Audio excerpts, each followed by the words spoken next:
eu só consigo atribuir um resultado como esse, e mais do que o resultado, a maneira como o Flamengo jogou, a uma mobilização insuficiente.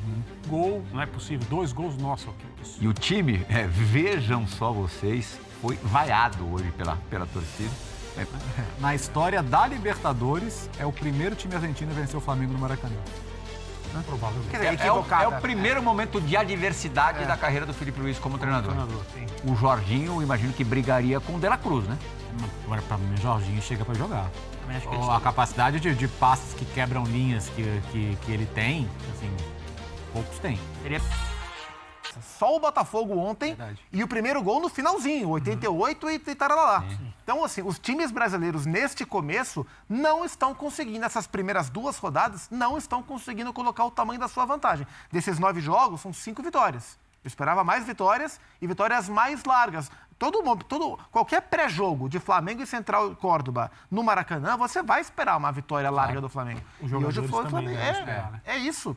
Para mim, desculpa até se a ordem era outra, mas Não, imagina. eu só consigo atribuir um resultado como esse, e mais do que o resultado, a maneira como o Flamengo jogou, a uma mobilização insuficiente. Eu também acho. Que não é culpa de ninguém, pode ser responsabilidade por hierarquia da comissão A técnica. proporção é tão grande que a Vera não sim. tem como perder, né? Não tem, não tem. E aí você percebe as coisas, né, vira uma bola de neve, elas vão dando errado, 1 gol, não é possível, 2 gols, nossa. Todo mundo que estava acompanhando outros jogos e não estava como nós, vendo mais ou menos tudo, falou, não, peraí. Na hora que o narrador anuncia gol no Maracanã, outro do Central Córdoba, E aí entra um detalhe, né? Não é A possível. Argentina abriu 2 a 0, por mais modesto que seja o não time, tem jogo. complicou. Aí, De certa maneira, o jogo ele sofre um afunilamento, né? Você não consegue mais fazer. Ainda assim, também surpreende negativamente depois que o De La Cruz fez o gol. Um gol importante para ele, né? Um jogador criticado, que sabe que está devendo, já declarou isso publicamente. foi o mais lúcido em campo, não só por conta do gol. O Flamengo não conseguir nem criar no Maracanã a sensação de que ia empatar, exceto a bola na trave no último finalzinho, bola de cabeça, que poderia ter entrado, a gente estaria falando aqui de um empate em 2 a 2 e não de uma derrota, mas a falta de mobilização como atribuição do resultado, para mim, seria rigorosamente a mesma. Não dá, e é mais surpreendente ainda, porque a forma como o Felipe Luiz tem tocado o Flamengo desde que ele assumiu, o primeiro sinal que foi visto foi o comportamento sem a bola. Ele fala muito sobre a fome do jogador. Exato. Todo jogo ele fala sobre a fome do jogador. E ele transformou isso. Exatamente isso. E a gente não viu hoje em E campo. hoje a gente viu o oposto disso. O time que é o inverso disso. E o time, vejam só vocês, foi vaiado hoje pela torcida, mesmo tendo sofrido a primeira derrota Aí de é 2025 e a segunda na era Felipe Luiz. Aí aquele mal, aquela enfermidade que atinge a todas as torcidas do futebol, principalmente aqui no Brasil, eu vejo. Nenhum time pode perder. Nenhuma torcida aceita a derrota. Por menor que seja o horizonte do seu time, o torcedor não Sempre foi aceita. assim ou tá piorando? Não, está muito pior. Está muito pior. As redes sociais Com ajudam. algumas torcidas isso é potencializado, né? A expectativa com o Flamengo é muito grande. Eu acho até que já está começando um ruído exagerado em cima do Felipe Luiz. Hoje... Você acha mesmo? Já. Ruído? Exagerado? Principalmente na rede social. Tem gente que questiona muito o trabalho do Felipe. Eu acho que hoje o time... Mas daí eu parei, hein? Questionar o trabalho do Felipe. questionar o Luiz. Não, Felipe, falando aí- sério, não é minha opinião, tá? Pelo amor de Deus, estou falando de algo que eu tenho visto já. Eu acho que hoje o questionamento é válido porque o time não foi bem. Aliás, no recorte de Libertadores... não foi bem também contra o Tati. O Flamengo ele foi abaixo da expectativa, mas no primeiro jogo você estava bem Se desfalcado. aquela bolinha na trave no final do primeiro jogo entra... Libertadores, fora de Flamengo casa, teria um viagem. Ele estava desfalcado. Gramados. Sentiu desgaste. Eu consigo entender uma atuação abaixo numa estreia fora de casa, num jogo um pouquinho mais traiçoeiro. O próprio Hoje é Felipe difícil. falou isso, né? É. Ele criticou a atuação do Flamengo. Mas, por exemplo, tem uma vertente que acha que o Flamengo não jogou bem contra o Vitória. Para mim, o Flamengo jogou bem. Jogou bem. A questão é que o Flamengo jogou ele bem. controla o adversário, só que ele não tem sido tão eficiente quando ele cria as O oportunidades. Flamengo jogou menos do que eu esperava contra o Inter e Sim. jogou bem contra o Vitória. Sim, porque ele cria as oportunidades, mas está faltando mais contundência, está faltando ser eficiente. Dar show? Não vai dar show sempre.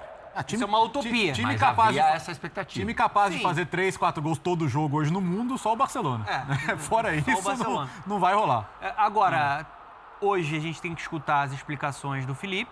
Se ele poupou, Daqui a pouquinho, por se esporte. ele poupou 3 jogadores importantes demais. Os 3 melhores do ano. Para mim, os 3 melhores do ano. três melhores do ano. O Os Zupac, 3 entram no intervalo, o né? Zupac citou muito bem Gerson Wesley, que faz uma dobradinha de elite ali, né? De seleção brasileira, Exatamente. do lado direito. E o Pulgar é o cara que equilibra muito o meio campo. 3-0, ó. Angulo. E aí que é o ponto. O Flamengo, além de não ter funcionado ofensivamente, né, hoje, O goleirão aceitou. foi um Flamengo muito desatento defensivamente. Por isso que eu tô muito nessa lente que faltou a mobilização. O time não estava focado. Porque assim, é curioso como as coisas vão o olhar muda muito de acordo com o contexto. Porque quando o Flamengo está jogando e aí tira jogadores do banco, ou quando tem jogadores machucados e os jogadores que são teoricamente as reservas vão e jogam bem, a leitura é, tá vendo? Com esse elenco, o Flamengo está tão na frente que tem 2 times para jogar. Mas quando perde... Se jogar o reserva... Aí quando não tem jogadores importantes e esses jogadores do banco entram, o time vai mal, pô, também não pode poupar. Sim, era para o Flamengo ter jogado melhor mesmo sem os jogadores. Concordo. Né? Era para ter jogado O André melhor. estava falando da disparidade técnica entre os dois times. Agora, a disparidade econômica entre os dois. Valor do elenco do Flamengo, isso são números do Transfer Market.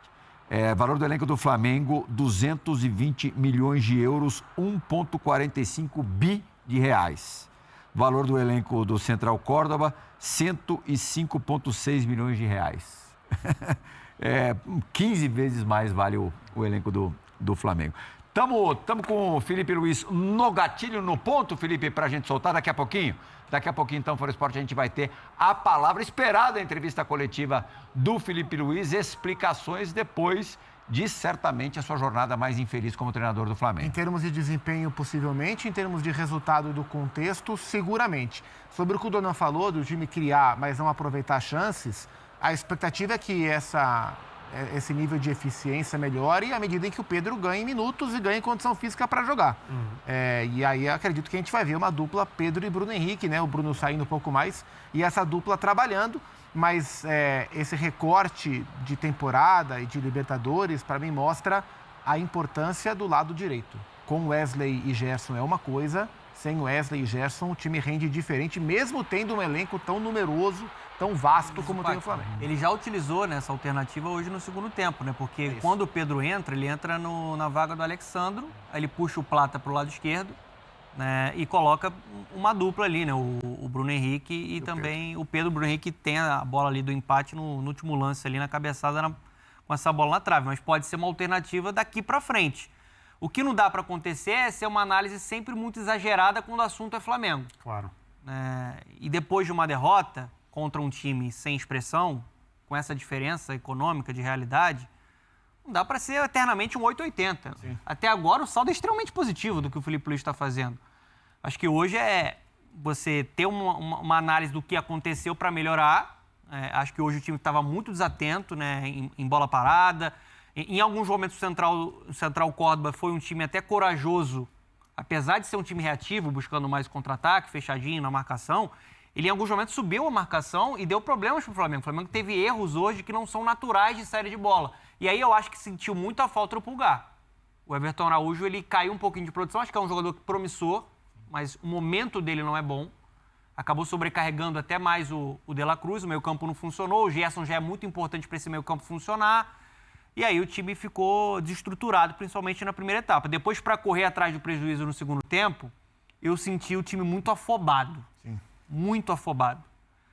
E aí, né, acabou perdendo pontos importantes. Curiosidade, foi a segunda derrota seguida do Flamengo no Maracanã pela Copa Libertadores, porque no ano passado o time foi eliminado em Montevidéu, mas havia perdido para o Penharol. Um jogo até com características parecidas com as de hoje. Era o Penharol, né? Mas na história... Na verdade, a camisa do Penharol. Né?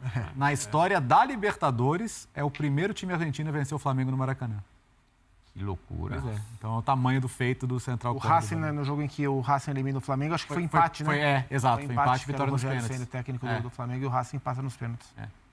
E foram 27 jogos de invencibilidade do Flamengo com o Felipe Luiz. Com mais taça do que derrota. Sim, a derrota pro Fluminense, aquela do Campeonato Brasileiro, foi em outubro D24. Exatamente.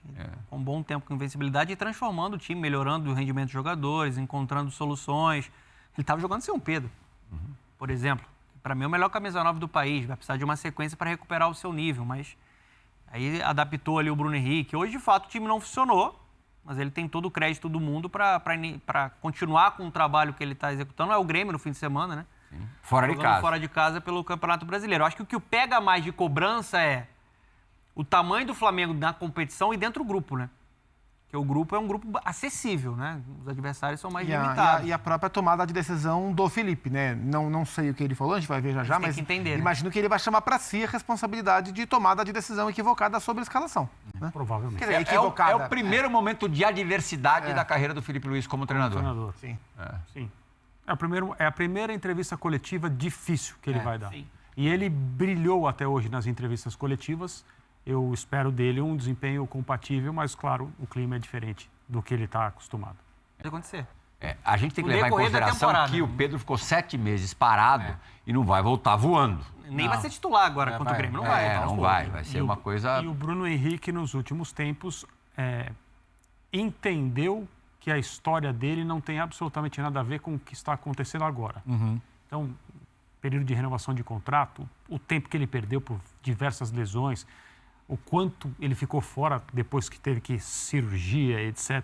Então, eu acho que ele é um jogador que entenderia essa situação de haver, né, hoje, trabalhando com ele, um técnico que é versátil, que gosta de olhar o time de diferentes maneiras e, eventualmente, ele não ter ou a titularidade ou tantos minutos quanto ele gostaria. Ele não é um jogador que arruma confusão, que cria problemas internos. Não sei se dá para tirar ele do time, mas ele não seria um jogador difícil de trabalhar se isso acontecesse, porque eu acho que ele já compreendeu essa situação. A gente deve ter algumas disputas de posição de gente até que nem chegou. O Jorginho está na iminência de fechar aí com o Flamengo. Sim. Tem gente dizendo até que a coisa já está completamente acertada. O Jorginho, imagino que brigaria com o De La Cruz, né? Para mim, o Jorginho chega para jogar. Também acho que A capacidade de passes que quebram linhas que ele tem, assim, poucos têm. Ele é Pulgar e A Jorginho. minha dúvida é a intensidade. Porque ele, no nível de Premier League, ele deixa a desejar em termos de intensidade. Então, que o Arteta tem usado ele em jogos muito específicos, naqueles jogos em que o Arsenal enfrenta blocos muito baixos e que ele precisa, desde o primeiro volante, ter um passe muito bom. São esses os jogos que ele tem usado. Acho que, tecnicamente, é indiscutível. A minha dúvida, intensidade, sequência de jogos, nível físico daqui, acho que é isso que pode atrapalhar, se atrapalhar o Jorginho. Então é isso, galera. Se gostou, não esquece de deixar o like, ativar o sininho e se inscrever no canal para receber mais vídeos como esse. Valeu, um abraço, fui!